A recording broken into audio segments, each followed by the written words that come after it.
자, 여기서 다운 받아서 오늘 수업 자료 다운. 수업 자료는 항상 여기 들어가 있으니까. 여기.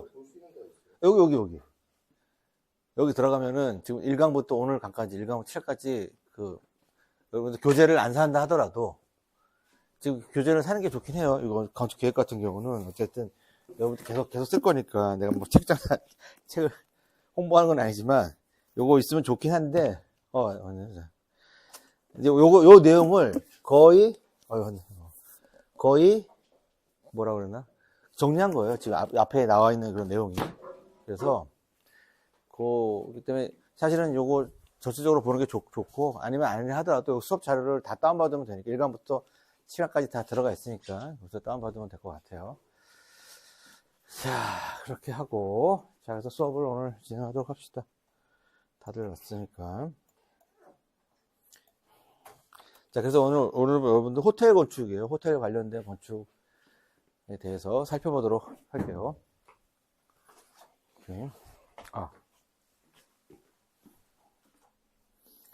자, 그래서 요즘 호텔 같은 경우는 뭐 개요를 보면 호텔이 대표적인 숙박시설 중에 하나인데 호텔은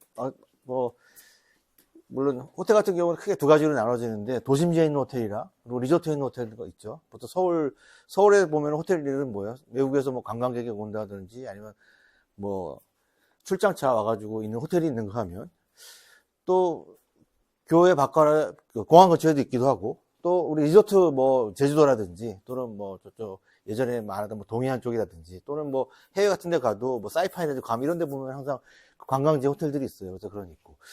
자, 관광지 호텔 말고 도심지에 있는 호텔 같은 경우는 그냥 숙박 기능만 있는 것뿐만이 아니라 뭐 각종 연애라든지 회의라든지 또 무슨 요즘 결혼이라든지 시기라든지 뭐 이런 것들 다양한 그런 프로그램들이 같이 이렇게 있는 경우들이 많아요. 그래서 숙박 일반 집회라든지 연애라든지 휴양이라든지 이런 시설들이 다 종합적으로 있는 게 숙박시설 중에서도 호텔 건축이 그런 시설들을 다 수용하고 있다라고 하는 것들이 전체적인 개요라고 보면 될 것 같고 그리고 사용하는 사람들도 전반 뭐 불특정 다수가 사용하는 게 아니라 그러니까 불특정 다수가 모든 사람들이 사용하는 거죠. 그래서 일반 대중이 사용한다 뭐 이렇게 여러분들 보면 될 것 같고 그래서 호텔 건축에 대해서 개요를 살펴봤고 자, 호텔 건축은 여러분들 호텔을 우리가 어떻게 분류하느냐가 좀 의미가 있어요. 여러분들 이제 기사자격증 시험을 본다든지 산업계사 시험 볼 때 어떤 호텔이냐, 어떤 호텔이 어떻게 분류가 되는가 이런 거를 좀 물어보는 그런 문제들이 거의 나와요. 그래서 의미가 있으니까. 그래서 호텔을 우리가 분류할 때 크게 시티 호텔이 있고 그다음에 리조트 호텔 두 가지가 있다고 봤어요. 시티 호텔 중에서도 몇 가지 형태로 나눠져요. 그래서 요 분류를 잘 해놔야 그 호텔에 어떤 뭐 실들이 있고 어떤 규모로 돼 있고 이런 것들을 좀 파악할 수가 있겠죠. 시티호 같은 경우는 도시에 있는 호텔인데 보통 우리 네 가지로 나눠놨어요. 그래서 뭐 커머셜 호텔, 레지던셜 호텔, 아파트먼트 호텔 크게 이제 세 가지로 나눌 수 있어요. 터미널 호텔 같은 경우는 뭐 여행자들 위한 거고 보통 우리가 커머셜 호텔 많이 쓰죠. 커머셜이라고 하는 거는 일반 뭐 상업자, 뭐 출장하는 사람들 이런 사람들이 쓰는 그런 호텔이라고 보면 되고 레지던셜 호텔 같은 경우는 커머셜 호텔보다는 조금 더 좀 그레이드가 높은 그런 호텔이라고 보면 돼요. 그래서 보통 커머셜 호텔이 뭐 우리 해외에 뭐 출장 가거나 일 때문에 우리가 숙박하게 될 경우에는 오랫동안 체류 안 하잖아요. 뭐 1박 2일이라든지 2박 3일 정도 체류하는 경우가 많고 레지던셜 호텔 같은 경우는 커머셜 호텔보다는 조금 더 장기적으로 보통 여행자를 위한 호텔이라고 보면 돼요. 그래서 보통 우리 커머셜 호텔 그러면 좀 가격이 좀 저렴한 호텔 우리가 뭐 금액으로 보면 좀 저렴한 도심지에 있으면서 조금 저렴한 호텔이 보통 커머셜 호텔로 보면 되고 레지던셜 호텔 같은 경우는 약간 조금 우리가 이름을 알고 있는 그런 호텔들 있죠. 그런 호텔들은 다 레지던셜 호텔로 보면 되고 조금 그레이드도 높고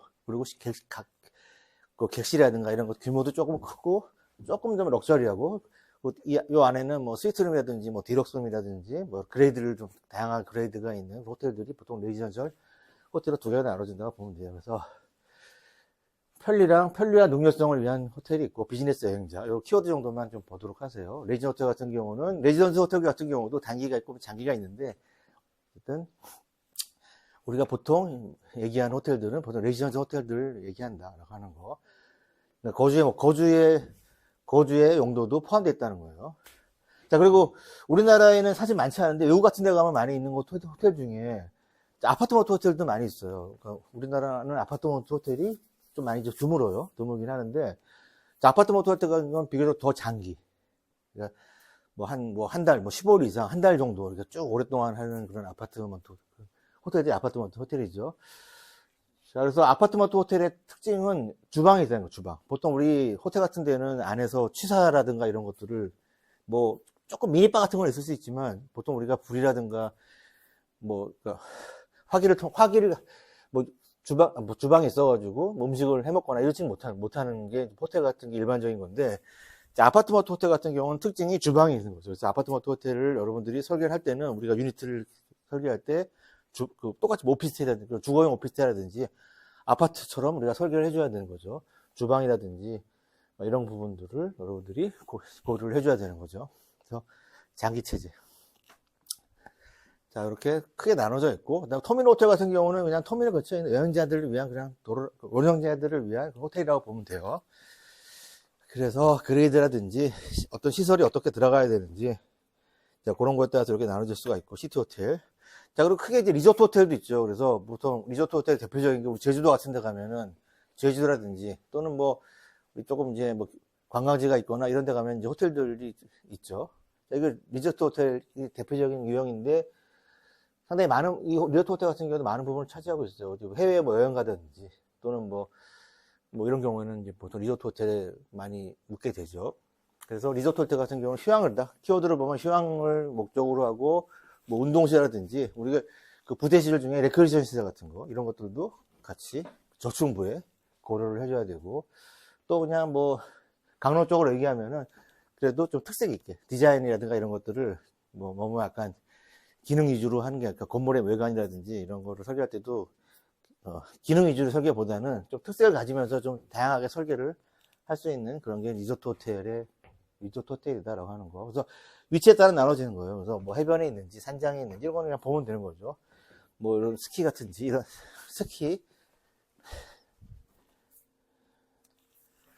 스키라든지 온천, 스포츠 호텔, 클럽하우스 같은 경우는 보통 스포츠 시설에 딸려 있는 그런 호텔 같은 것들 얘기하는 거예요. 그래서 이런 형 클럽하우스 같은 경우 골프장 같은 데 숙박 시설에 있는 경우가 있어요. 그런 경우에 클럽하우스를 얘기하는 거예요. 리조트 호텔이나 커머셜 호텔로, 시티 호텔로 크게 나눠진다라고 하는 거. 자, 그리고 기타 그 외에도 모텔이 있는데, 모텔 그러면 우리나라에서는 시내에 그런 모텔, 이런 모텔이 아니라, 여기서 말하는 모텔은, 여러분들 미국의 내용들을 이렇게 좀 정리해서, 미국에서 나온 서적을 처음에 번역하면서 정리하면서 나온 거라, 보통 우리 미국 같은 데 가보면은 보통 자동차 이용자를 위해서 사는 그런 숙박시설이 있어요. 그 시설 같은 경우는 우리 프론트라든지 식당이라든지 부대시설 같은 것들이 최소화되어 있고 들어가면 모두 바로 들어가는 경우도 있고 조금 이제 럭셔리한 경우도 있지만 대부분은 되게 실용적인 형태의 밖에서 그냥 들어가는 복도도 없이 그런 경우도 많이 있거든요. 그걸 얘기하는 거예요. 모텔. 그래서 자동차 그 위치 같은 경우는 도심지에 있지 않고 자동차 이용자들이 쓸 수 있는 도시 근교 같은 외곽 부분에 많이 있어요. 그래서 그렇다. 그리고 관광지에 따라서는 관광지에 있는 경우에는 여기만 부대시설 같이 있는 경우도 있다. 여러분 지금 미국 가보나요? 미국? 안 가봤어요? 미국 가보면 저는 되게 많아요. 그래서 가격이 생각보다 싸진 않았던 것 같아요. 아무튼 모텔이라는 것들도 있다. 뉴스도 있어요. 여러분들 해외여행 배낭여행 같은 거 가나요? 그죠? 열심히 알바 같은 거 배낭여행 혹시 가셔야겠어요? 옛날에 IMF 전에는 웬만하면 다 갔어야 됩니다. 알바 열심히 해가지고 한 200만 원 정도가 있으면 배낭여행 많이 갔다 왔거든요. 배낭여행 여러분들 가면은 리소스 같은 데는 리소스 같은 경우 특징이 뭐냐면 도미토리 형식이라 해가지고 우리가 실들이 가까이 있는 게 아니라 침대가 보통 한 방에 8개, 4개 몇 개 있어요. 그래서 때로는 남녀가 같이 안에 들어가서 자는 경우도 있고 분리되어 있지만 도미토리 형식으로 침실을 공유하는 형태이죠. 그런 게 뉴스호스텔의 형태예요. 뉴스호스텔 침대를 그런 거 말고 이제 옛날에 그런 거 있었죠. 독일에서 그냥 대학년 가다가 혼자 가게 됐어. 중간에 가게 됐었는데 방에 너무 싼 방이 있어가지고 갔는데 되게 싼 데가 있는 거예요. 독일 내에 들어가서 갔는데 방에 딱 들어갔는데 방이 되게 넓어요. 그래서 이상하다 했는데 11시에 한 정도 되니까 사람들이 막 우르르 나 혼자 있는 건 줄 알았는데 8명씩 같이 자는 그런 데도 있어요. 그래서 꼭 뉴스호스텔이 아니긴 하더라도 도미토리를 형식으로 이제 아까 좀 무섭더라고요. 혼자 있으니까. 자, 일단 그런 게 뉴스호스텔이 있고 콘도미움 같은 경우는 보통 우리 운영상으로 봤을 때 회원제로 운영하는 경우예요. 그래서 콘도미움 같은 경우도 주로 이제 관광시설이라든가 외부에서 가족 단위로 취사를 할 수 있는 부분이나 식당 주방이라든가 이런 것들이 고려되는 콘도미움이 있습니다. 그래서 기타로 이렇게 분류될 수 있다. 그래서 여러분들 뭐 이렇게 많이 다녀보세요. 아직 여러분들 아직 많이 기억하지만 앞으로도 많은 기회가 있으면은 여기저기 막 돌아다녀 보세요. 그러면은 이런 거 플러스 때 어차피 잘 되면 많이 도움이 돼요. 자, 그리고 계획의 전개.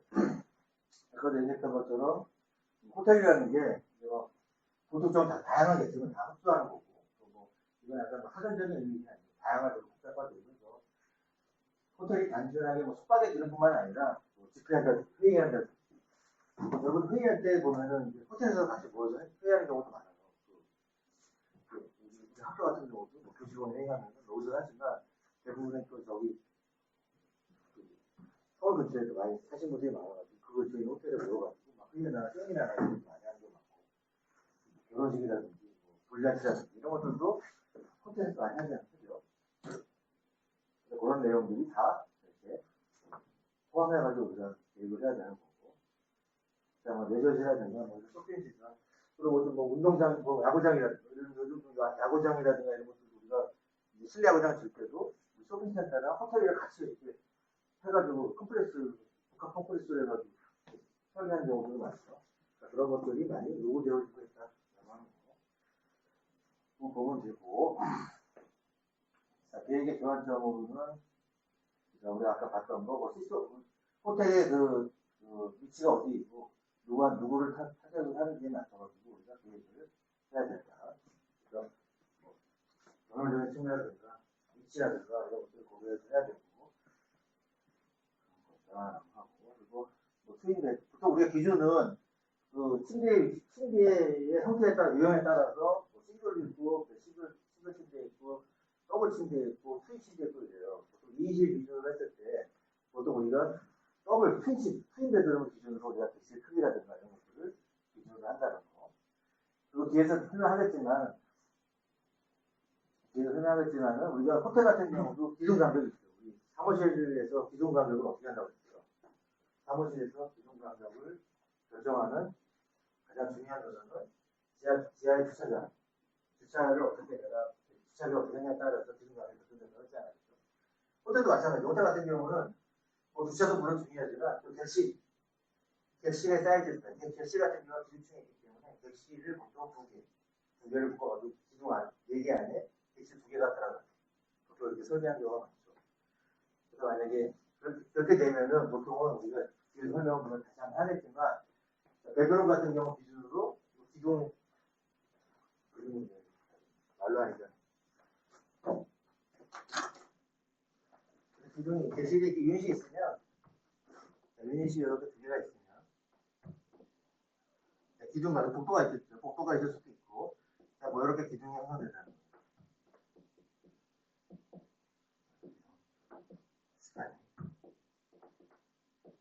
여기부터 7.2에서 그 정도 되죠.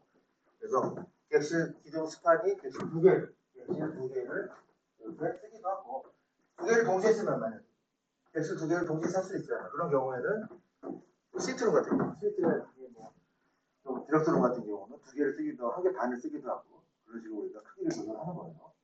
자, 요거는 뒤에서 다시 한번 설명할 거니까 이런 내용도 있다라고 하는 거 보고, 자, 그리고 몇 가지 더 유형별로 분류해보면 시트 호텔 같은 경우는 우리가 아무래도 도심 위에 있다 보니까, 대지라든가 이런 게, 비용이 많이 발생되기 때문에, 가능하면은 고층화하는 게 좋아요. 그래서, 시티호텔 같은 경우는 고층화를 해라. 그럼 저층화 부분, 저층 부분 조금 더 넓게 할 수 있고, 저층 부분이 보통 2층 정도 되고, 고층 부분은 1층만 높게 하는 고층화에 유의하고, 리조트 같은 경우는 좀 그래도 지가가 사이트 대지에 대한 이 비용이 적으니까 조금 넓게 계획을 할 수 있다라고 하는 거. 그래서 리조트 호텔 같은 경우는 특히 중요한 게 도망을 좀 바다라든지 산이라든지 시티뷰가 아니라 마운틴 뷰, 바다 오션뷰 하잖아요. 그래서 리조트 호텔 같은 경우는 도망을 주고 아파트 호텔 같은 경우는 다 중요하지만 그래도 주거성을 오피스나 아파트처럼 주거성에 좀 시내나 채광이라든지 통풍이라든지 이런 것들이 이제 우리 아파트 같은 것을 우리가 배치할 때 중요하게 해당되는 부분이 있어서 통풍이라든지 채광이라든지 이런 것들을 조금 더 고려해라 하는 것을 조금 보면 될 것 같고요. 자, 그리고 배치 계획 같은 경우도 여기서 보면, 사실 배치 계획은 쉽게 들어가면 되게 어렵긴 하는데, 여기서 호텔을 배치할 때 그냥 간략하게만 얘기를 하면, 자, 모든 게 다 마찬가지예요. 기본적으로 우리가 백화점도 마찬가지고, 사무실도 마찬가지고, 자, 주 도로가 있으면은 주 도로에서 주출입구가 들어오게 하는 게 오는 거고, 기본이죠. 여기서 말하는 주출입구라고 하는 건 보행자 출구를 얘기하는 거예요. 자, 부출입구도 있죠, 부출입구. 부출입구는 도로가 두 면이면 좀 작은 도로, 뒤에 있는 도로에는 부출입구를 보통 두게 되죠. 그리고 그거는 그냥 모든 유형의 어떤 계획에 다 기본이 되는 거고, 자, 호텔 같은 거 배치할 때는 또 중요한 게 상하차 공간이 또 필요해요. 사람이 들어오고 해야 되니까. 또 택시가 오기도 하고, 또는 자가용을 끌고 오기도 하는데, 열어놓고 들어가고, 사람이 열어놓고 호텔 입구로 들어가고 주출구랑 많이 근접해가지고 수화차 공간을 둬야 되는 거죠. 폐차라는 거죠. 그래서 내려놓고 그 차는 주차장 가거나 아니면 택시 같은 경우는 폐차해가지고 나가야 돼요.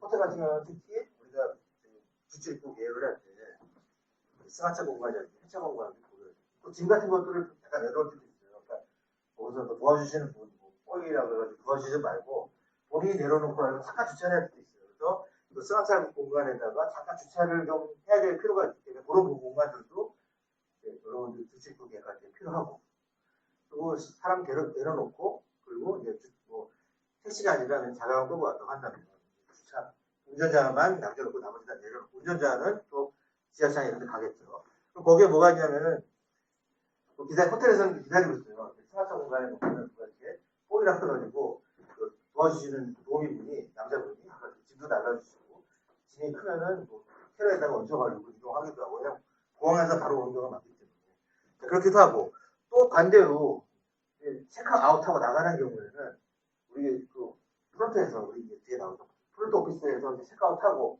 나가야 되잖아요. 나갈 때, 자가용으로 가는 경우도 많지만, 해외에서 오신 분들은 보통 택시 타고 많이 이동한단 말이에요. 그래서 반드시 대기 라운지 같은 거, 주식구가 대기 라운지가 있어요. 그래서 거기 앉아가지고 택시를 부르면 택시가 오기 전까지 기다리는 공간. 그래서 호텔 같은 경우는 주식구 근처에 라운지 같은 것도 많이 조성이 되어 있잖아요. 대기 라운지. 그래서 또 대기 호텔이 있고, 그 근처에 카페라든지 이런 것도 같이 있는, 카페는 같이 있는 거죠. 굉장히 비싸잖아요. 가면은 호텔 라운지 카페 같은 데 가면 커피 한 잔도 막 훨씬 그냥 2배 정도 비싸고. 그래요. 그래서 대기 라운지 있고, 그런 것들. 뒤에 설명되어 있지만 관리자 출입구는 안 보이는 습관, 분리해서 관리자라든지 서비스 동료는 이쪽으로 분리를 하는데, 그게 배치 계획의 기본 기준이에요.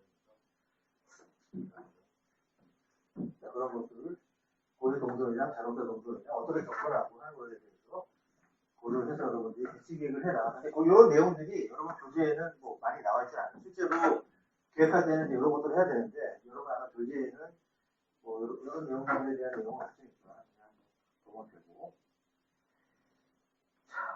그리고 또 하나 좀 키워드로 좀 해야 될 거는, 호텔 같은 경우는 우리가 뭐 집회라든지 회의라든지 뭐 그런 연회라든지 이런 거 이런 것들 위해서 또는 식당이라든지 뭐 카페라든지 또는 이런 거를 목적으로 오시는 분들이 있어요. 숙박을 안 하고. 그 사람들의 동선이나 숙박객을 위한 동선이 어느 정도는 이제 분리가 되고, 그렇다고 해서 완전 분리가 되는 건 아니고 약간 근처에 있는 게 조금 이렇게 서로 이렇게 좀 어느 정도 동선이 분리가 되면서 좀 통합도 되는, 어렵다기보다도 그런 내용들 고려해야 되는 거죠. 그렇다라고 하는 거. 그래서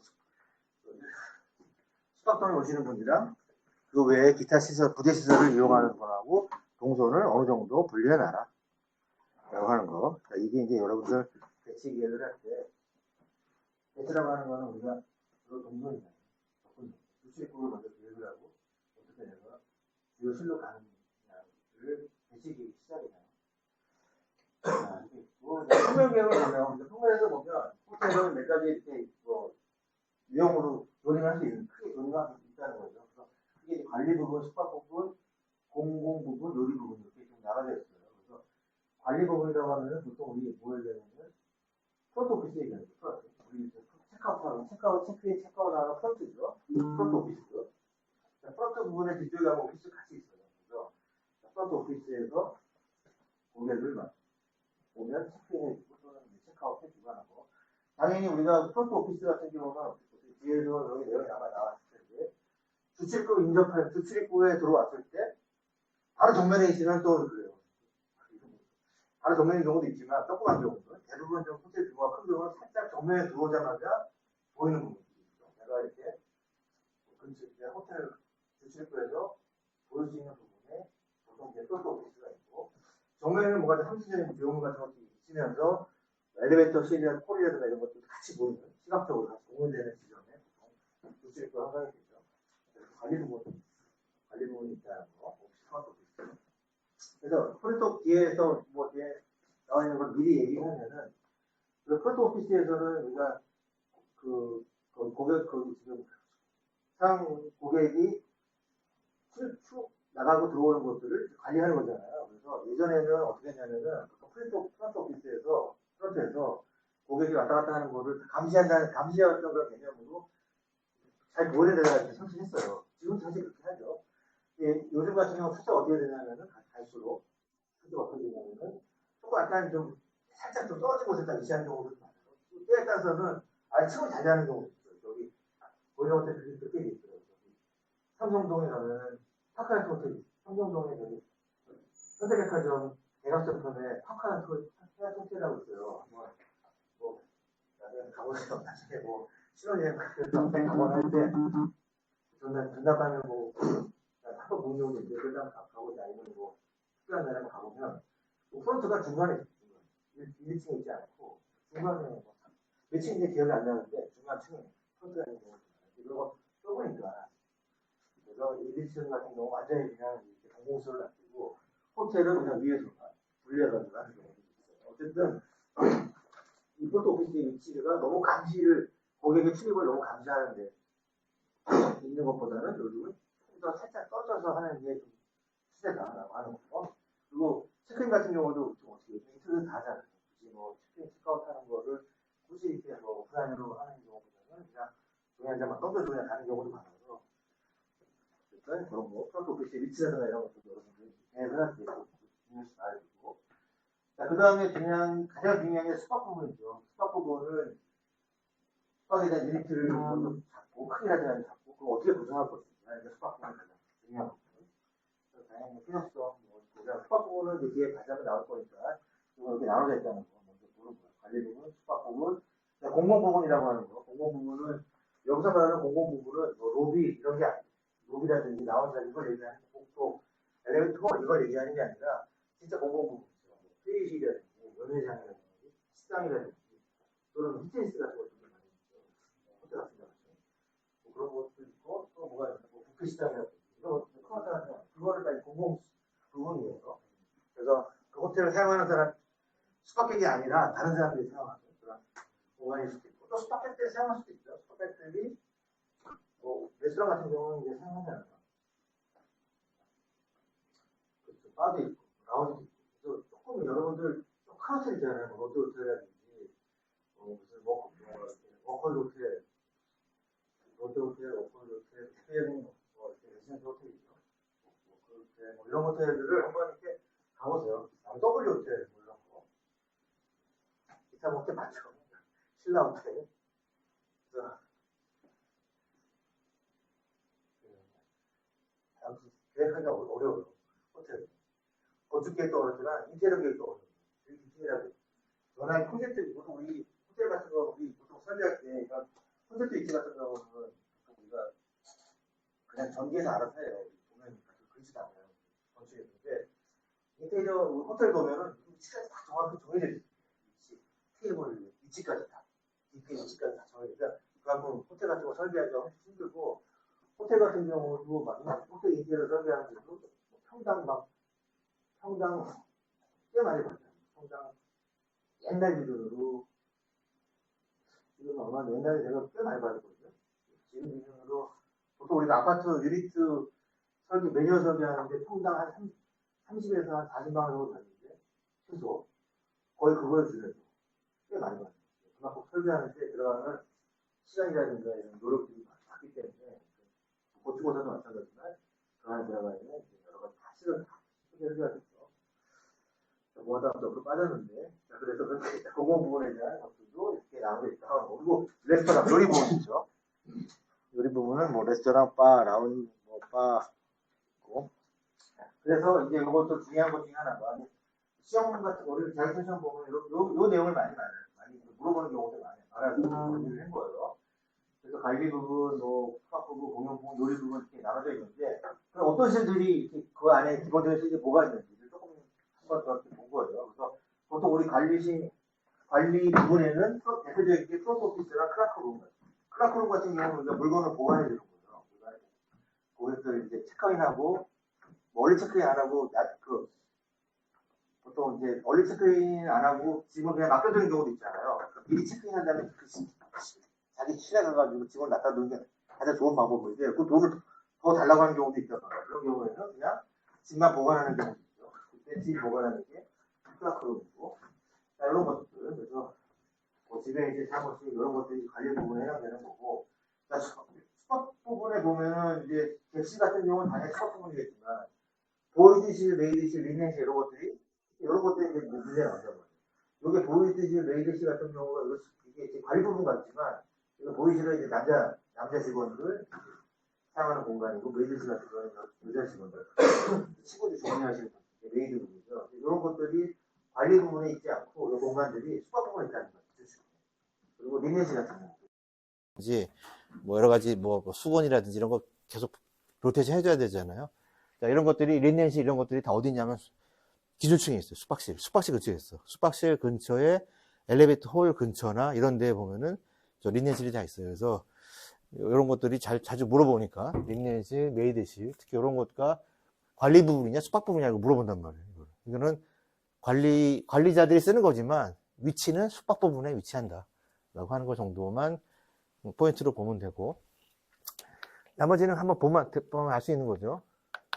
뭐 공용 부분에서도 여러 가지 뭐 들어가는 거 하기 나름이니까 뭐 리조트 호텔 같은 경우 오락실 같은 것도 많아요. 오락장 또 뭐 카지노 같은 경우 뭐 강원도 카지노 근데 카지노 같은 경우는 국내에는 못 들어가는 거죠. 여건이 있어야지만 들어갈 수 있는 그런 카지노 같은 것도 많고 그런 것도 있다. 그래서 우리나라 같은 경우도 우리나라 힐트 호텔 있어요. 저기 남대문에 거기도 보면은 이제 외국인들이 많이 가죠 카지노를. 그래서 이런 것도 공용 부분 있고 그다음에 요리 관계 부분에서는 뭐 창고 이런 거 있고 식기실 있고 배선실 특히 뒤에서 한번 설명할 때 미리 그냥 설명을 하면 자 우리 요리 하잖아요. 근데 요리할 때 보통 우리 연애를 하거나 할 때는 음식을 한 번에 딱 서빙하는 게 아니라 동시에 막 한 200명을 막 서빙해야 되잖아요. 그러면은 쉽지가 않아요. 그러면은 그거를 주방에서 탁 해가지고 요 지금 딱 음식을 또 맞춰놓고 한 번에 딱 넣어버려야 되는데 그때 필요한 실들이 배선실이에요. 배선실. 그래서 약간 복도 같은 거를 활용하기도 하죠. 복도 같은 데다가 음식을 딱 준비해 놓고 한 번에 쫙 서빙할 수 있는 서빙 준비실이라고 보면 되죠. 자, 이런 것들이 좀 연회장인데 좀 규모가 큰 연회장 같은 경우는 배선실을 같이 딸려서 해야 된다는 거. 있고, 나머지는 뭐 있고, 보일러 전기실 이런 건 보면 되고, 세탁실 있고, 대실이라고 하는 거는 이거는 이제 임대해 주는 거예요. 호텔 같은 경우에서 뭘 임대해 주냐면, 호텔 같은 안에 뭐 편의점 같은 경우도 편의점, GS 편의점이 있는 경우도 있어요. 그리고 외국에도 그렇게, 외국에도 보면은 이렇게 공항에 있는, 공항 거치에 있는 호텔 같은 경우들, 뭐, 약간 그레이드가, 같은 히틀 호텔인데 좀 그레이드 낮은 것들, 더블트리 같은 경우는 그레이드가 낮은 그런 더블트리, 힐튼 호텔 이런 경우는 안에 편의점이 있는 경우도 많아요. 미국에서도. 자, 그래서 대실도 하기도 하고, 뭐 대표적인 거 뭐죠? 나이트 같은 거 있잖아요. 호텔 나이트 같은 경우도 보통 이렇게 하잖아요. 다른, 임대해가지고 쓰잖아요. 네, 그런 경우도 많다. 대실하는 경우도.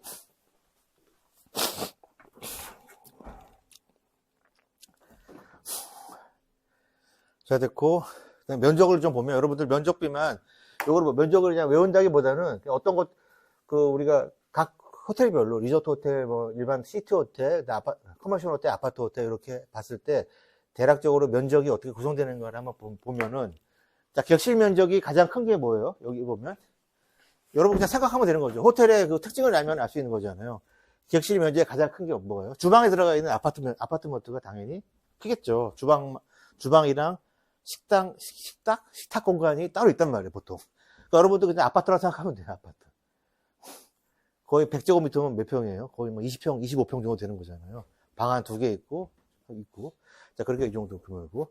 커머셜 호텔 같은 경우는 보통 이게 가장 컴팩트한 사이즈가 3.6에 한 6m, 638. 가장 컴팩트한 거. 그거 2배면 638에다가 64, 3.6이니까 뭐, 3.4, 64, 24. 그래서 24 정도. 가장 우리 컴팩트한 사이즈가 24 정도에서 그 2배. 그 정도. 그래서, 자, 여기서 의미 있는 숫자를 보면, 그냥 이거, 뭐 숫자를 숫자를 그냥 보는 것보다도, 아파트먼트 호텔이 면적이 제일 크다. 아파트먼트 호텔은 주방이 있기 때문에 면적이 크다라고 보면 되고, 전체 숙박부 면적에서, 전체 연면적, 전체 면적에서, 그럼 숙박부가 가장 차지하는 면적. 그러니까 쉽게 얘기하면 공용 부분보다는 그냥 그 호텔 전체가 그냥 객실로만 구성되어 있어. 이런 데는 어떤 데냐? 어떤 데가, 커머셜 호텔 같은 경우는 일단 뭐, 커머셜 호텔 같은 경우는 뭐, 연회장이라든지 또는 뭐 넓은 홀이라든지 사실 이런 거가 의미가 없어요. 커머셜 호텔 같은 경우는 뭐, 잠깐 이렇게 싸게 출장 오신 분들이 들어간 좀 저렴한 호텔 정도라고 보면 되죠. 조금 그래도 큰 호텔이라면 좀 한 메리어트 정도 호텔이면 그냥 큰 호텔, 좀 네임 있는 호텔 중에서도 약간 커머셜 호텔에 가까운 호텔이죠. 객실 위주로 있는 거예요, 객실 위주로. 객실을 많이 집어넣는 거죠. 그래서 숙박 부분에서 전체 면적에서 객실을 많이 차지하는 그런 객실을 가장 많이 차지하는 게 커머셜 호텔이 많이 차지하더라. 왜냐하면 커머셜 호텔 같은 경우는 또 도심지에 있는 경우가 많아서 땅값도 비싸기 때문에 가능하면 이렇게 숙박 위주로 이렇게 운영이 되는 거예요. 자, 그렇게 됐고. 나머지는 그냥 보면 되는데, 아파트먼트 호텔 같은 경우는 공용 면적도 많다. 여기서 말하는 공용 면적이라고 하는 거는 로비, 뭐, 이렇게 라운지 이런 걸 얘기하는 거예요. 좀 넓게 한다. 그리고 이것도 보세요. 여기 로비, 이건 아니구나. 이거는 로비에 대한 규모. 밑에 있는 나머지 시수들은 한번 여러분들이 한번 보세요. 크게 뭐, 요거 하나 정도 보면 되는데, 아까 주신 거. 요거 지금 관리부 같은 경우. 뭐 기계실이라든지 오피스라든지 이런 것들이 대략적으로 10% 정도 보면 된다. 전체 면적에서. 여러분들 이제 스페이스 프로그램 같은 거 할 때 저 정도 규모로 보면 된다고 보면 될 것 같고. 자, 기능도 봅시다. 기능도. 그래서, 자, 기능도를 보면은 뭐, 큰 건 없어요. 아까 다 설명했던 거죠. 보통 존인과 동선인데, 기본적으로 호텔의 가장 호텔 설계할 때 가장 기본이 되는 거는 기준층이랑 주출일 거예요. 그래서 모든 게 마찬가지지만, 자, 객실 같은 경우가 가장 기준층이 되는 거고, 나머지 저층부에 들어가는 것들은 보통 이런 뭐 커피숍, 식당, 이런 시당 같은 경우는 루프탑 같은 경우도 맨 타층에 있는 경우도 있지만, 대체적으로 저층부에 이런 공공시설들 들어가고, 저층부는 보통 넓죠. 저층부는 보통 넓게 돼 있고, 포디움 양식을 해가지고, 병원도 마찬가지지. 병원도 여러분 어떻게 돼 있어요? 병원 건축할 때도 입원실이 높잖아요. 나머지 그 일반 외래하고는 넓고 뭐 똑같아요. 호텔 같은 경우도 저층부는 좀 비교적 넓거나 뭐 넓게 안 하더라도 어떻게 좀 하는 방법이 있겠죠. 뒤에 아마 그림이 있을 텐데.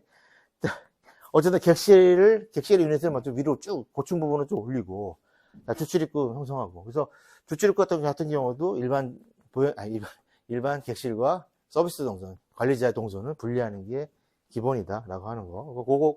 그거 내용으로 보면 될 것 같아요. 그리고 객실로 이어지는 부분에 우리 뭐 클러크룸이라든지 프론트 오피스 같은 경우를 지나서 가야 된다. 자, 프론트 오피스를 바이패스 하면서 엘리베이터를 타고 객실로 올라가는 거죠. 너무 정면에 있는 것보다는 살짝 바이패스에 있으면 돼요. 그리고 프론트 오피스 같은 경우는 그 관리 부분이랑 같이 연계가 되어가지고 관리하기 쉽게 한다. 라고 하는 거. 그리고 또 의미 있는 것 중에 하나가 객실 부분에 우리 기준층에 인접하여, 기준층에서 뭐 리넨실이라든지 이런 것들을 기준층에서 관리 부분이지만 우리 객실 부분에다 배치한다. 뭐 그런 의미로 정도로 보면 될 것 같아요. 그래서 기능도, 이게 뭐 사실 요건 기능도고, 이게 뭐 그 조닝은 전체적인 평면은 아니에요. 그냥 이렇게 이런 기능들이 있다. 라고 하는 거 보면 되고, 넘어갑시다. 됐다. 넘어가고. 아까 했던 거 다시 뭐 좀 설명이 된 거예요. 그래서 고객 동선이랑 서비스 동선은 분리해라. 교차되지 않게 하거라. 그리고 밑에 있는 게 숙박용이랑 숙박용 이용자랑 기타 공공시설, 연회장이라든지 집회실이라든지 이런 것들을 이용하시는 분하고도 동선을 분리해라. 어느 정도는. 그리고 프론트를 통해서, 숙박객이 프론트를 통해서 주식구로 나가게 하는 게 어떤 기본 스타일이지만 꼭 이제 그 어느 정도 융통성 있게 해라. 플렉시블하게 설계하라는 그런 얘기예요. 접근성을 고려하라는 거지, 뭐 감시하는 그런 느낌으로 이렇게 배치하지 말라. 그런 내용이고. 그리고 때에 따라서는 최상층에 레스토랑 같은 게 있는 경우가 꽤 있어요. 최상층에서 레스토랑, 여러분 돌잔치 같은 거 만약 할 때 무슨 호텔 갔더니 옥탑층, 그러니까 꼭 맨 위에 최상층에서 뭐 돌잔치 하는 그런 호텔 많단 말이에요. 거기에 최상층에 피트니스가 있는 경우도 많고, 뭐 수영장이 있는 경우도 있어요. 최상층에. 그런 경우에는 어떻게 하냐면은, 호텔 객실을 이용하는 사람들이 물론 쓸 수도 있겠지만, 객실 비싸잖아요.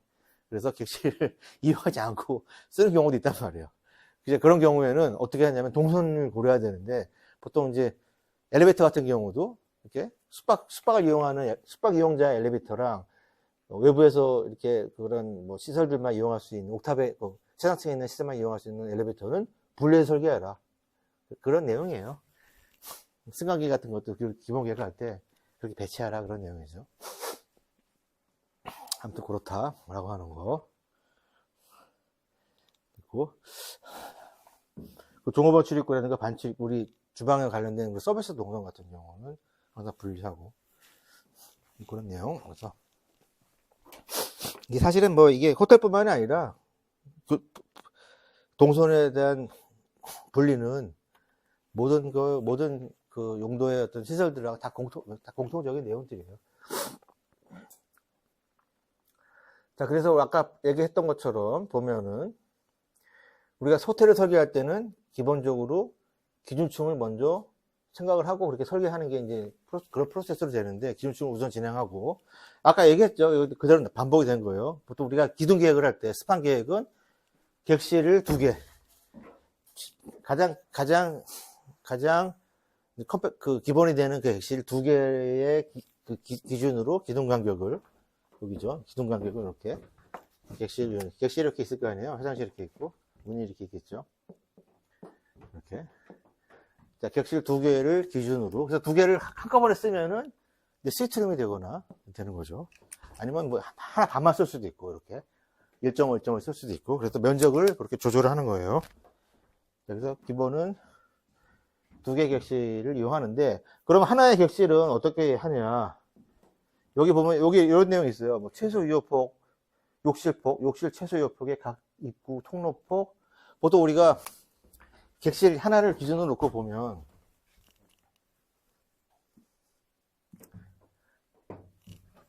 자, 객실이 보면, 자, 폭이 있고 깊이가 있어요. 폭이 있고, 이제 깊이가 있어요, 깊이. 그 전에 화장실이 있다면 화장실.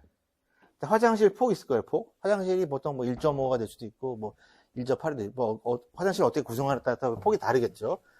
호텔 같은 경우는 조금 이제 다르게 하는 경우도 많은데, 이거는 가장 일반적인, 가장 작은 호텔이고, 조금 여러분들, 조금 스위트룸이라든가, 조금 디럭스룸 같은 거 보면은, 조금 되게 특이한 그런 형태들도 많아요.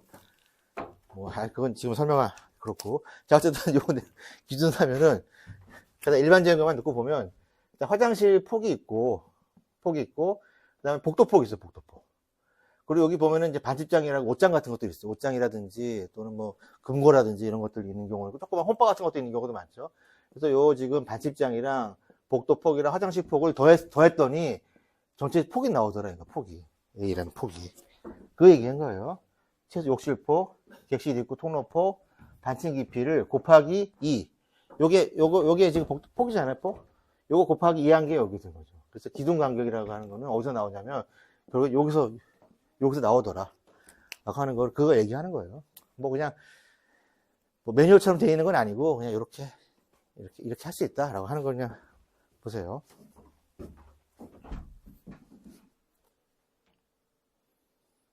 그래서 평면 계획할 때, 마찬가지로 편복도 있고 중복도는 있고, 뒤에서 다시 한번 설명하겠지만, 보통은 어떤 복도 형태를 많아요? 편복도가 많아요? 중복도가 많아요? 보통 호텔 같은 경우, 여러분들. 보통은 가장 기본적인 타입은 중복도 형태가 많죠. 그래서 복도가 있으면 양쪽으로 들어가잖아요, 객실을. 그래서 이쪽은 마운틴 뷰, 이쪽은 뭐 오션 뷰, 이런 식으로. 이쪽은 시티 뷰, 이쪽은 뭐 마운틴 뷰, 이런 식으로 한단 말이에요. 그렇게 많이 보통 해요. 그래서 중복도로 하는 게 가장 효율적이죠. 그래서. 그리고 구조적으로도 편복도보다 구조적으로도 안정적이고, 좀 더 많은 객실을 같은 대지 면적 안에서 가장 많은 객실을 더 할 수 있기 때문에 중복도를 많이 하고. 자, 이건 아까 설명했죠. 메인실, 인내실은 우리 기준층에다가, 지금 우리 기준층 계획하는 거죠. 평면 계획, 기준층 계획할 때, 기준층. 자, 그래서 여러분 보면은 이렇게 저층부가 있으면은, 보통 저층부가 있으면, 기준층부만, 저층부에는 여러 가지 실들이 들어가니까 넓고, 기준층은 좁고 높게 보통 많이 하고, 뭐 이렇게 하지만, 특별한 경우에는 이런 식으로 하는 경우도 있어요. 그냥 같이 공용 부분을 길게 하고, 숙박 부분을 이렇게 하는 경우도 있고, 밖으로 튀어나와서 하는 경우도 있고, 가장 일반적인 형태가 이제 이런 형태인 거죠. 병원 같은 것도 이렇게 하잖아요, 병원도. 외래는 3층에서 하고, 여기 뭐, 옥상에 정원 같은 거 있고, 입원실. 이렇게 있는 경우가 많죠. 자, 이렇게 돼 있다라고 하는 거. 그래서 이 평면 같은 거 한번 보세요. 아까 했던 것처럼, 욕실폭, 통로폭, 그 다음에 여기 지금 반집장, 장폭이 있고, 요거는 설비가 들어가는 피트예요, 피트. 기둥이라든지 설비가 들어가는 피트. 요거를 미러해가지고, 요게 두 개가 하나의 기둥 간격이 된다는 거예요, 이렇게.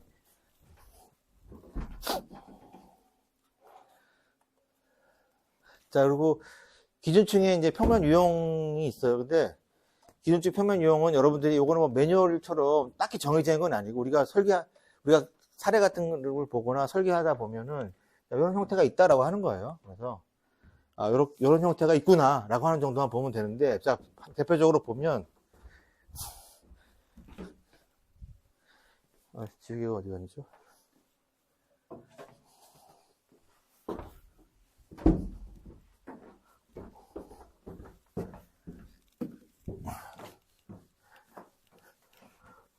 호텔 보면 이렇게 기준층 설계할 때 이렇게 돼 있는 경우 있어요. 이렇게 예를 들면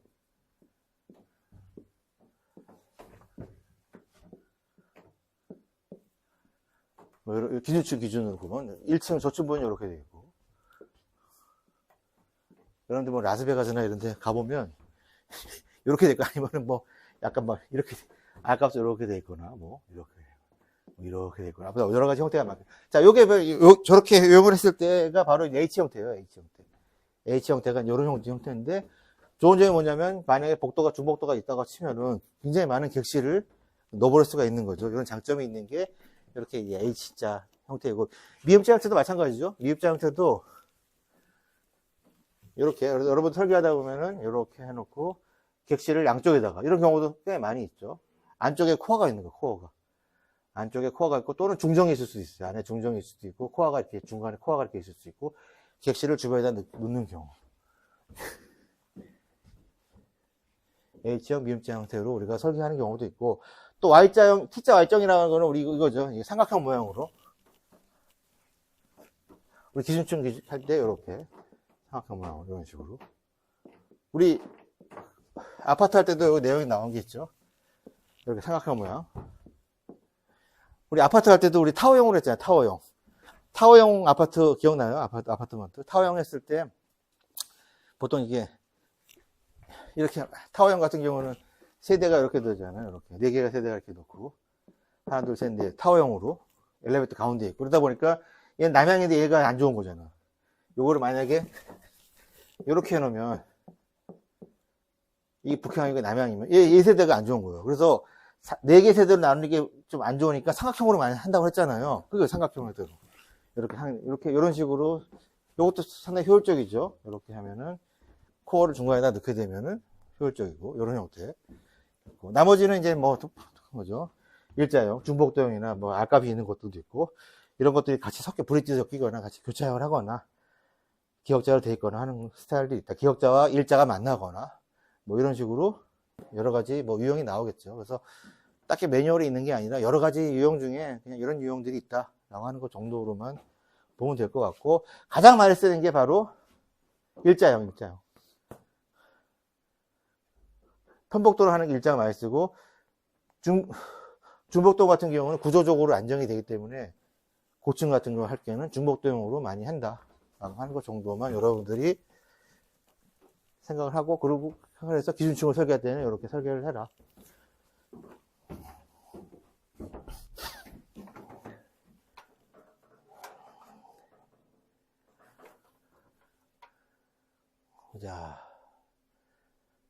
자, 단위 공간 계획 봅시다, 이제. 큰 건 다 끝났고. 자, 단위 공간 계획을 보면, 요거는 아마 교재에도 이런 내용이 비슷한 게 있네요. 그죠? 자, 객실, 제일 중요한 게 객실이니까, 객실 먼저 보면, 객실의 크기예요, 크기. 그래서, 객실의 크기는 뭐, 하긴 나름이죠. 왜냐면 객실 같은 경우도 상당히 여러분들이 보면 좀 약간 좀 뭐 디럭스한 그런 객실이라든지 또는 시트룸 같은 경우는 객실의 형태가 굉장히 다양해요.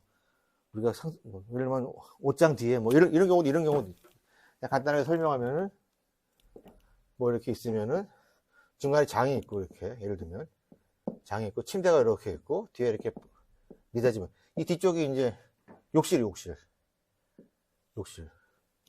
화장실이 같이 이렇게 뭐 안에 이렇게 있고 어쨌든 자 이렇게 자 이런 식으로 되어 있는 경우도 많아요. 이거는 우리가 생각하는 그런 가장 기본적인 이런 방식하고는 많이 다르죠. 이렇게 되어 있는 거, 뭐 이렇게 들어가자마자 화장실이 이렇게 있는 거. 여러 가지 유형의 객실 형태가 나올 수 있지만 가장 기본적인 것만 우리가 놓고 보면 기본적인 실 같은 경우는 사이즈가 보통 3.6에 6m다라고 하는 거.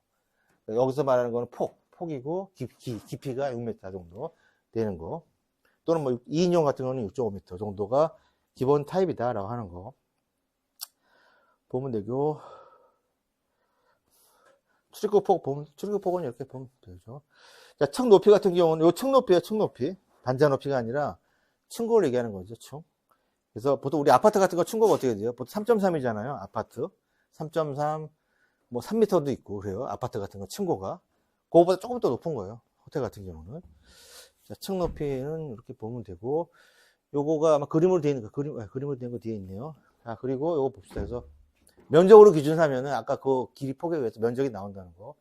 3.6에 3.6이면 4m에다 6, 4, 24 정도 하니까 보통 우리가 더블 트윈 같은 경우는 우리가 한 22에서 23 정도 되는 거고 3.6 곱하기 한 73, 21이니까 그 정도 되죠.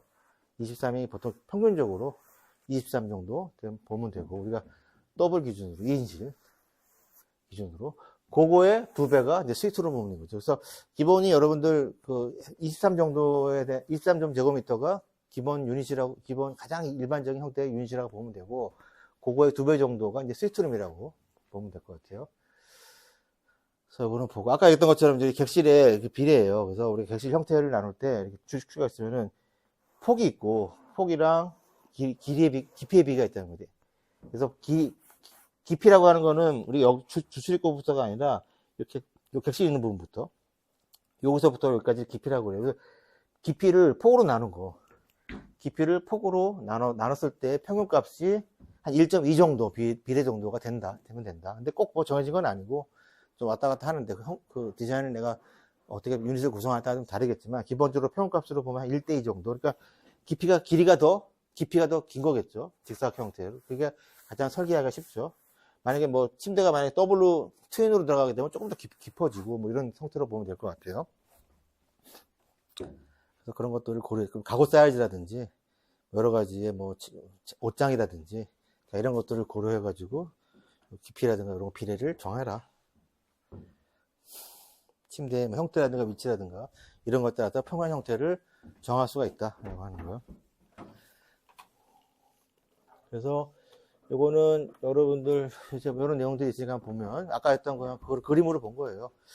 그래서 보니까 우리가 지금 화장실 있는 부분 쪽은 아까 우리 요거를 깊이로 보는 거죠. 요거 더블이 들어가고 조그만 이제 뭐 이렇게 테이블 같은 거 넣으니까 조금 더 깊이가 더 길어질 수 있는 거죠. 깊이가 이런 경우는 이런 게 싱글이라든가 더블로 바뀌면 조금 줄어들 수 있는 거고, 그러면 또 사실 요거 가지고 좀 조절할 수도 있고. 자, 그리고 설비 같은 경우는 어떻게 들어가냐면 유닛이 다 수직적으로 다 똑같으니까 보통 피트를 줘요. 피트. 요거는 계속 위에서 아래로 가는 피트예요. 이 안에 들어가는 뭐 엘리베이터, 환풍, 에어컨이라든지 공기 조화라든지 뭐 각종 무슨 뭐 급탕이라든지 급수라든지 배수라든지 이런 것들이 다 요 피트를 모여서 아래층으로 들어가게 돼 있고, 그리고 요 중간에 보면 한 낮춰져 있죠. 주출입구 부분이. 요 안에 들어가는 부분이 보통 공기 조화 설비들이 보통 여기 들어가 있어요. 층 높이에. 그래서 단면이라는 것들 한번 보세요. 좀 낮춰서 요래 이제 설비가 좀 들어가게 돼 있다라고 하는 거.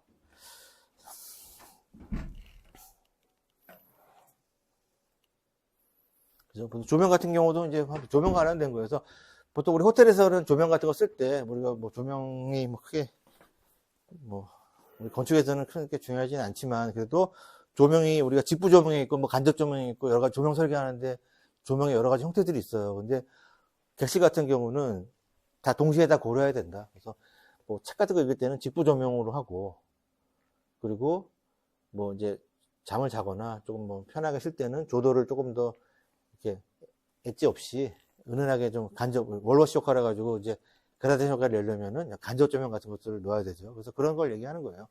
그래서 뭐 간접 조명이라든지, 내가 책 읽을 때는 직부 조명이 필요하고, 뭐 이렇게 간접으로 천장으로 하는 간접 조명이라든지 이런 것들을 이용해서 좀 분위기를 좀 조도를 조절해라, 분위기를 연출해라, 그런 내용들이에요. 자, 이것도 다 뭐 설명했던 내용들이죠. 그래서 현관에서 오피스, 아니, 오피스가 아니라 프런트 오피스, 이거 중요하다는 거. 현관에서는 프런트 데스크랑도 시각적으로, 공간적으로도 연결이 되기 쉽고, 또 주변 시설들하고도 주변 어떤 공용 공간하고 연결이 잘 되고, 엘리베이터하고도 가까워야 되고, 그렇게 해야 된다라고 하는 거. 그렇죠?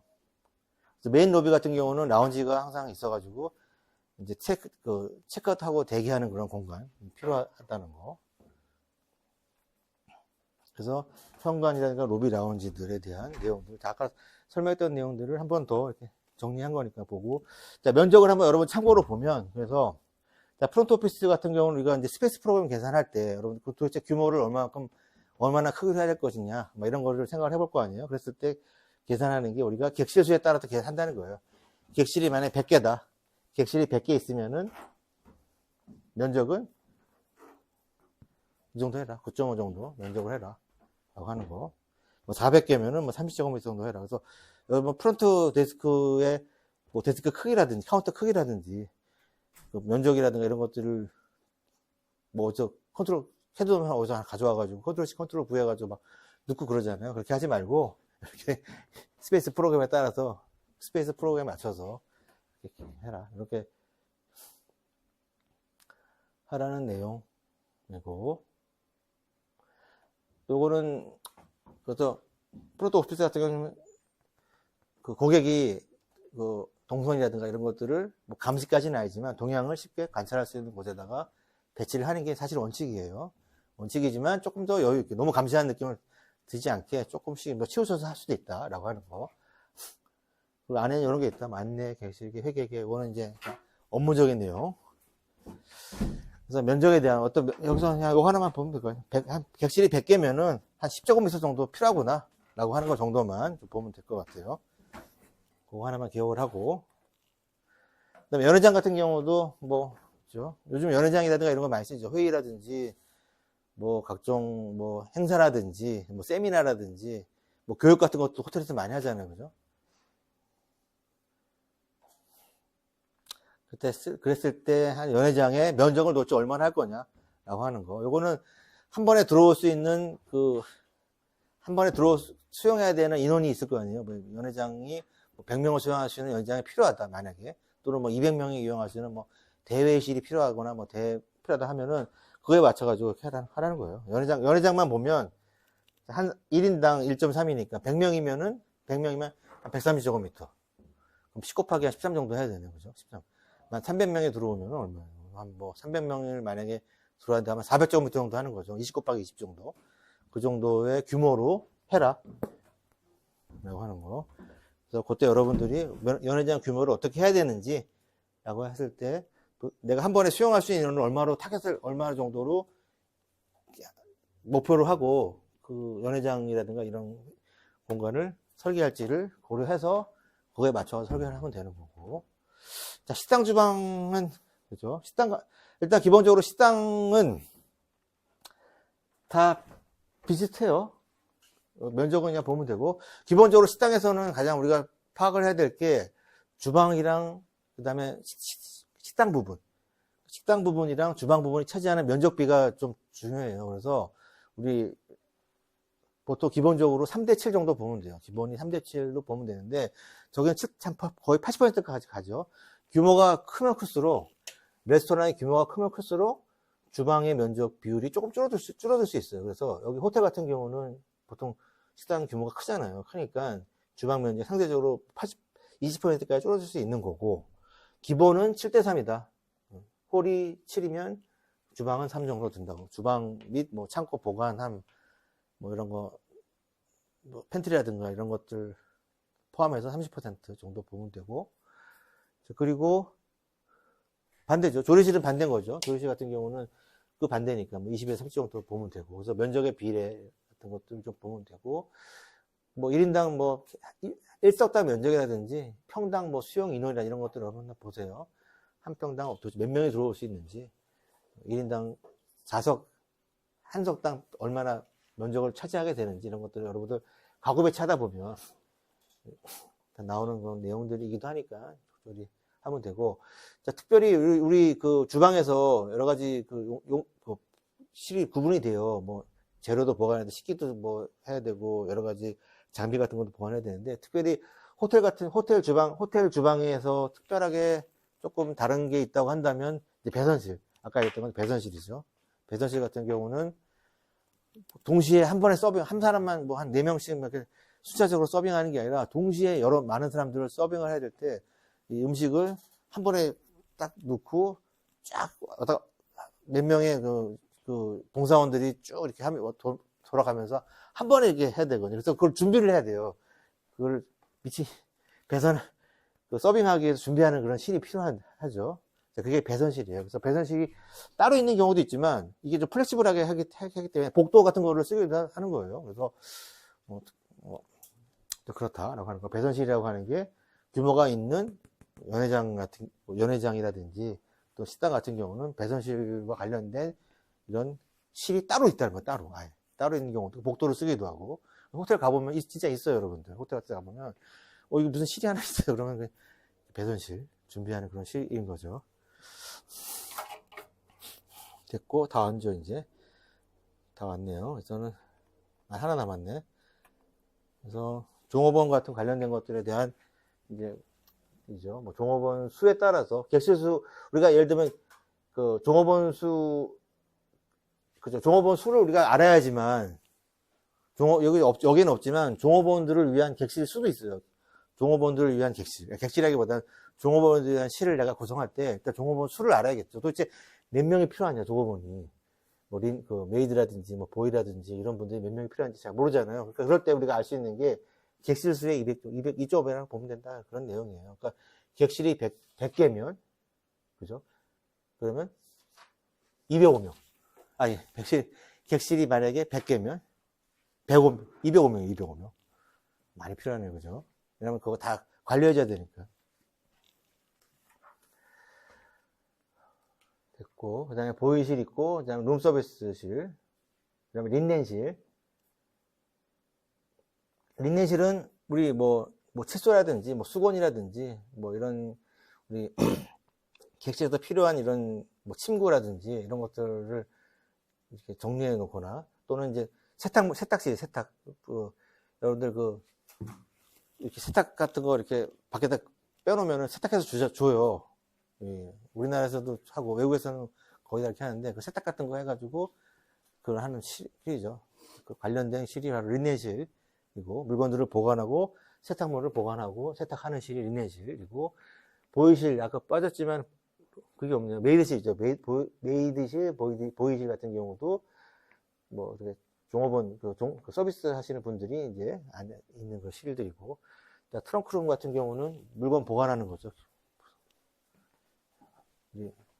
캐리어 같은 거 보관하고, 이런 게 트렁크룸에 있다. 라고 하는 거 보면 되고, 밑에 뭐 사례로 보면, 리조트 호텔 중에서 이제 롯데 하얏트 호텔, 제주 하얏트 호텔, 관련된 것도 있고, 인터컨티넨탈 호텔, 이거는, 여기 가면은 있죠. 여기도 위에 올라가면은 라운지가 있어가지고, 위에 레스토랑 같은 것들이 있어요. 대표적인 레지던트 호텔 중에 조금 럭셔리한 호텔이죠. 레지던트 호텔이면서도 여기는 근처에 워낙에 업무지구들이 많이 있으니까 이제 뭐 업무차 오시는 분도 많고, 그리고 싱가포르에 있는 호텔 마리나베이. 요거는 이제 그 최상층에 이제 수영장이라든지 라운지 바라든지 이런 것들이 같이 있죠. 엄청 비싸죠 여기. 저도 밑에만 가봤지 비싸서. 자, 이렇게 있다라고 하는 거. 그래서 호텔 건축과 관련된 내용들은 살펴보았고요. 자, 여러분 다음 주에 시험이잖아요. 그죠? 자, 시험 관련된 것들을 여러분 제가 좀 소스를 좀 알려줄게요. 그래서 그거 위주로 제가 시험 본 거를, 그래서 시험 할 때 이거 호텔 관련해서 질문 있으면 질문하고, 자, 다음 주에 여러분들 시험 볼 거에 대해서 대략적으로만 찍어줄게요.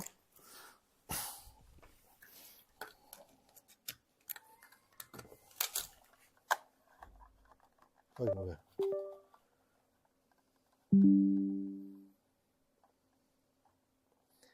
범위가 또 은근히 넓어서 이거를 전체적으로 다 공부를 한 양에 비해서 운이 안 좋아가지고 시험을 또 이렇게 공부한 양에 비해서 비례해서 점수가 안 나올 수도 있기 때문에,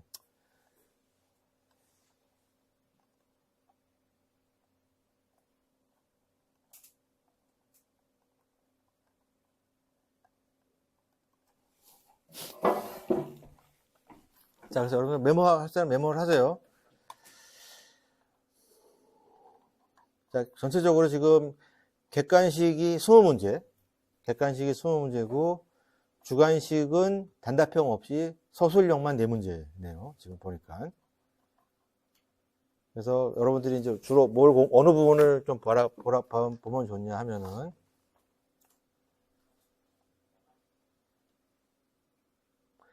자, 건축 계획할 때, 건축 프로세스 같은 거 있었죠. 건축 진행 과정이라든지, 건축 계획 프로세스 같은 것들이 아마 있을 거예요. 그거 내용 한번 보고.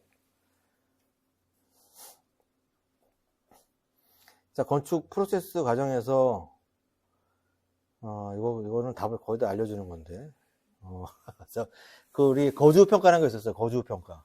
그 내용 한번 보세요. 거주평가라고 하는 거. 실제로 내가 한번 써보고, 한번 평가해 보는 거예요. 그래서 그걸 다음에 설계할 때 반영하겠다, 뭐 그런 내용인 거죠. 그 다음에 조금 넓게 얘기할게요. 너무 이렇게 찝어서 얘기하면 그러니까 인체 모듈 있죠. 인체 모듈, 인체 척도 모듈로 르꼬르비제가 인체 모듈로 인체 척도를 먼저 고안을 해가지고 그거를 설계에 적용해 보려고 했던 게 있었죠. 자, 그 인체 척도와 관련된 것도 있고, 그 다음에 주택에 우리 평면 계획할 때 여러 가지 그 스타일이 있었어요. 주택 평면 계획할 때 이걸 너무 좀 하니까 어떤 주택 평면 계획의 뭐 형식들, 주택의 어떤 그런 것들 있고,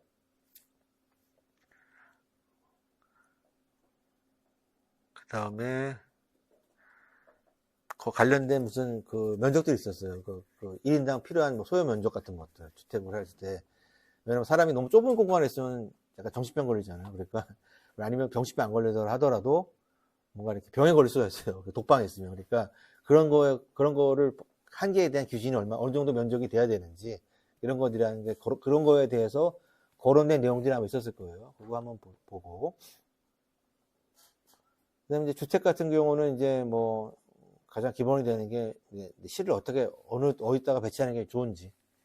그 실들에서 여러 가지 실들이 있을 거예요. 뭐 그런 실들을 어느 쪽에다 배치하는 게 가장 좋은 건지, 이런 내용도 한번 보시고.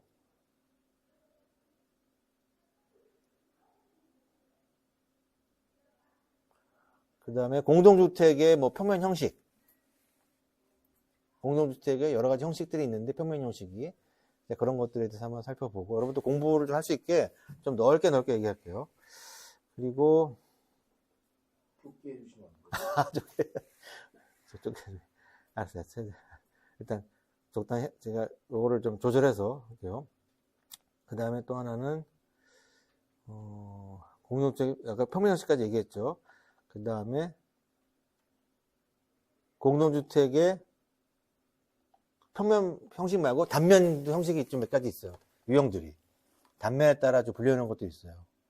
그런 것들에 대해서 한번 살펴보고. 그 다음에 뭐 타워형, 탑산형 이렇게 아까 잠깐 얘기했지만은 뭐 이렇게 판상형, 요건 아마 여러분 교재에는 없을 수도 있어요. 근데 제가 수업에서 설명을 했을 거예요. 여러분 교재는 없지만 제가 나눠준, 배포된 자료에는 있을 텐데. 그렇죠, PPT. PPT에 있는 내용 위주로 한 거예요. 그러니까. 근데 다 있는 건 아니고, 거의 뭐 보면 알 수 있는 거. 근데 지금 제가 얘기한 거를 중점적으로 보면 될 것 같아요, 그런 거는. 그래서 아까 했던 건 타워형, 뭐, 탑상형, 뭐, 타워형이나 탑상형 같은 얘기. 타워니까. 그리고 판산형이라죠, 판상형. 타워형, 판상형. 뭐 이런 거에 대해 그거에 대해 설명한 게 있어요. 그런 거 관련된 것들 한번 보고. 그 다음 근린주거 이론 중에 하나 있어요. 근린주거는 있죠. 뭘 중심으로 뭐 해라, 거리는 얼마나 해라, 뭐 이런 것도 간단하게. 근린주거 이론과 관련된 내용들이 있는데, 여러분들 교재는 여러분들 나와 있는 교재에는 조금 제가 배포한 내용에서도 조금 내용이 많이 생략이 돼서 나와 있어요. 지금 교재도 그렇고. 근데 요거 제가 수업 시간에 얘기했던 거가 있으니까, 어쨌든 수업 시간에 얘기를 좀 못 들었으면은 모를 수도 있는데, 어쨌든 최대한 요 안에 있는 거라든가 뭐 교재든 아니면 제가 배포한 자료든 근린주거 관련된 내용들을 보세요. 그럼 그 안에 어느 정도는 접근할 수 있으니까. 근린주거 이런 대한 내용 한번 보고, 그 다음에 사무소 건축에서는 주로 이제 코어와 관련된 거. 사무소에서 코어. 그 다음에 사무소에서 중요한 뭐 기둥 간격 같은 거. 코어라든지 기둥 간격이라든지 또는 이제 면적의 비율 같은 거. 면적의 비율. 뭐 코어라든지 이런 것들이 사실 그게 제일 중요한 거죠. 그 다음에 상공간에서 우리 상업공간 계획할 때 조그만 소규모 점포 같은 거 계획했을 때 그 위치, 배치, 방위 뭐 이런 것들 관련된 게 있었고, 그 다음에 진열장, 이제 백화점 같은 거 백화점 진열장에 대한 설명이 있었는데 그 내용 보면 되고, 그 다음에 백화점에서 에스컬레이터 관련된 내용, 그 다음에 학교 운영 방식 뭐 있었죠. 뭐 U형, V형, UV형 뭐 여러 가지 있었어요.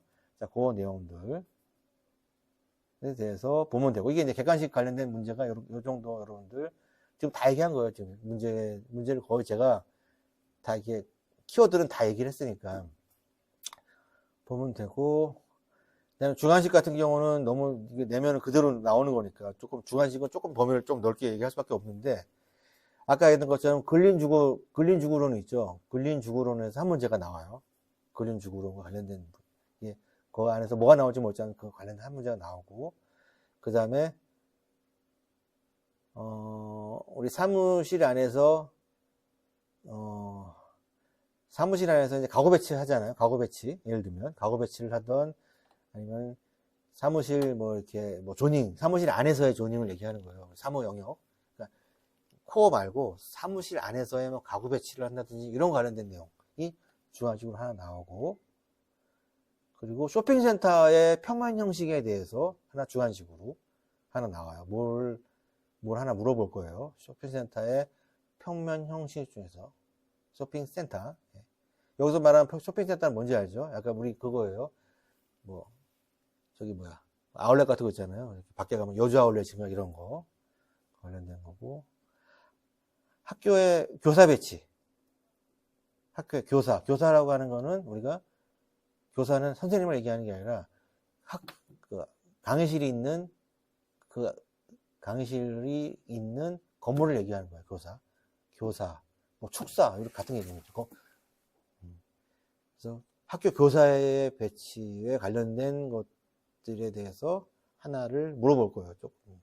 그러니까 교사 배치와 관련된 내용도 보세요. 그래서 중요한 것들은 사실 지금 제가 얘기한 것들이 다 중요한 내용들이에요. 그래서 다른 건 몰라도 요 내용만 알아도 제가 봤을 때는 그 내용들을 한 반 정도는 요 내용만 알아도 지금까지 배운 게 반은 그냥 알 수 있다. 아는 거다. 라고 생각을 하면 될 것 같고. 그 다음에 오늘 배운 거 있죠. 오늘 배운 건 호텔이잖아요. 호텔은 이제 범위에 안 들어가고. 호텔 요거는 기말고사 때 같이 나올 거예요. 호텔은 이제 좀 안 해도 될 것 같아요. 자, 그렇게 하고 잠깐 여러분들 질문 없으면 잠깐 쉬었다가 11시부터 바로 한 10분만 쉬고 11시부터 수업. 저 이거 올려주면 7강까지만 시험 보는 6강까지.